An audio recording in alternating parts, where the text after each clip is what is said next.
Kemudian Musa dan Harun pergi menghadap Firaun, lalu berkata kepadanya, "Beginilah firman Tuhan Allah Israel. Biarkanlah umatku pergi untuk mengadakan perayaan bagiku di padang gurun." Tetapi Firaun berkata, "Siapakah Tuhan itu yang harus kudengarkan firman-Nya untuk membiarkan orang Israel pergi? Tidak kenal aku Tuhan itu, dan tidak juga aku akan membiarkan orang Israel pergi." Lalu kata mereka, Allah orang Ibrani telah menemui kami. Izinkanlah kiranya kami pergi ke padang gurun 3 hari perjalanan jauhnya untuk mempersembahkan korban kepada Tuhan Allah kami, supaya jangan nanti mendatangkan kepada kami penyakit sampar atau pedang.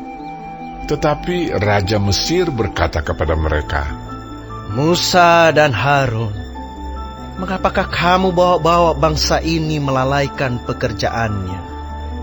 Pergilah melakukan pekerjaanmu." Lagi kata Firaun, "Lihat, sekarang telah terlalu banyak bangsamu di negeri ini. Masakan kamu hendak menghentikan mereka dari kerja paksanya?"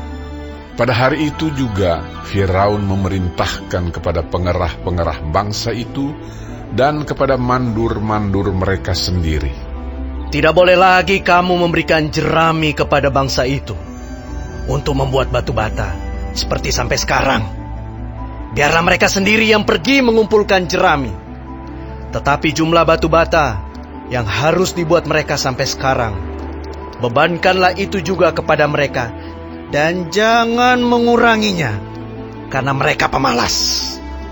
Itulah sebabnya mereka berteriak-teriak, 'Izinkanlah kami pergi mempersembahkan korban kepada Allah kami.' Pekerjaan orang-orang ini harus diperberat, sehingga mereka terikat kepada pekerjaannya, dan jangan mempedulikan perkataan dusta." Maka para pengerah bangsa itu dan para mandurnya pergi dan berkata kepada mereka, "Beginilah kata Firaun, aku tidak memberi jerami lagi kepadamu. Pergilah kamu sendiri mengambil jerami, dimanapun kamu mendapatnya. Tetapi pekerjaanmu sedikit pun tidak boleh kurang." Lalu berseraklah bangsa itu ke seluruh tanah Mesir untuk mengumpulkan tunggul gandum sebagai pengganti jerami. Dan pengerah-pengerah itu mendesak mereka dengan berkata, "Selesaikan pekerjaanmu, yaitu tugas sehari, seperti pada waktu ada jerami."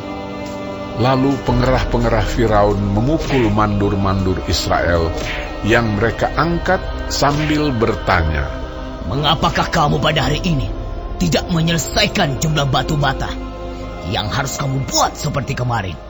Sesudah itu, pergilah para mandur Israel kepada Firaun dan mengadukan halnya kepadanya. "Mengapakah Tuanku berlaku seperti itu terhadap hamba-hambamu ini? Jerami tidak diberikan lagi kepada hamba-hambamu ini.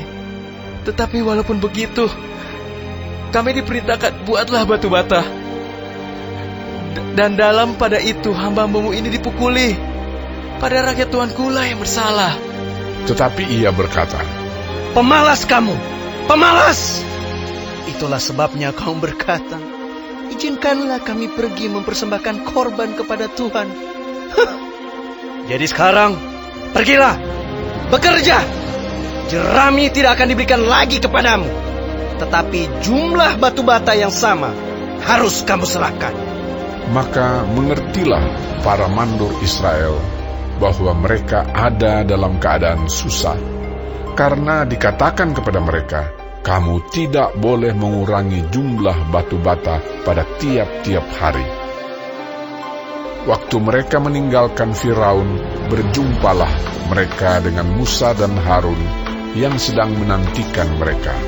Lalu mereka berkata kepada keduanya, "Kiranya Tuhan memperhatikan perbuatanmu dan menghukumkan kamu, karena kamu telah membusukkan nama kami kepada Firaun dan hamba-hambanya. Dan dengan demikian kamu telah memberikan pisau kepada mereka untuk membunuh kami." Lalu Musa kembali menghadap Tuhan, katanya, Tuhan, Mengapakah kau perlakukan umat ini begitu bengis? Mengapa pula aku yang kau utus? Sebab sejak aku pergi menghadap Firaun untuk berbicara atas namamu, dengan jahat diperlakukannya umat ini, dan engkau tidak melepaskan umatmu sama sekali. Tetapi Tuhan berfirman kepada Musa, Sekarang engkau akan melihat apa yang akan kulakukan kepada Firaun. Sebab dipaksa oleh tangan yang kuat, ia akan membiarkan mereka pergi. Ya, dipaksa oleh tangan yang kuat, ia akan mengusir mereka dari negerinya.